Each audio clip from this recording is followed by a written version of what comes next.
Tutoy Caraig Perez from Dasmariñas City. So, like, sinil po, part po kami ng F4, kami po ay kandidato sa Dasmariñas City, Cavite.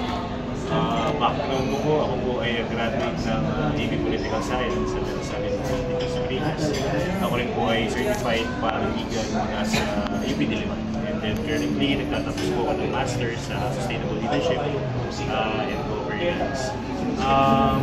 Meron din po akong NGO, it's 10 years na po sa sports organization that we call Ballers Club Dasmariñas. Grupo po ito ng mga basketball players from all ages sa Dasmariñas. And currently kami po ang recognized and accredited partner ng provincial government ng Cavite when it comes to basketball and volleyball. Ito pong aming organization, ang primary po nito is tumulong din po sa mga kagaya rin po na yung mga basketball players, especially yung mga batang Pacific. Ito po yung kami po yung discover ng mga talents not only from Dasmariñas but also in Cavite. Kami po yung nagtuturo ng libre sa mga community po namin, yung doon kami nag-start. And then kami rin po yung nagpo-provide ng mga players sa mga eskwelahan like sa Manila.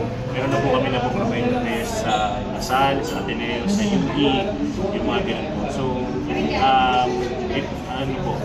ang benefit nito ng mga bata po from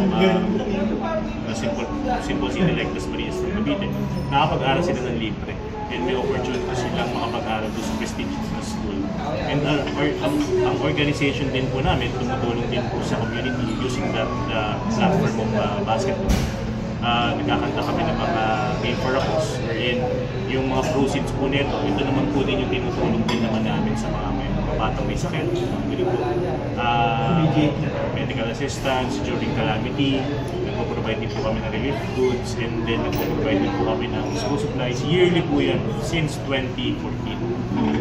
Sa private naman po, before ako mag-file ng candidacy, I work as a paralegal sa Meralco, sa Smart Communication, and currently nasa Regis Telecom so ako as permits and right-of-way manager.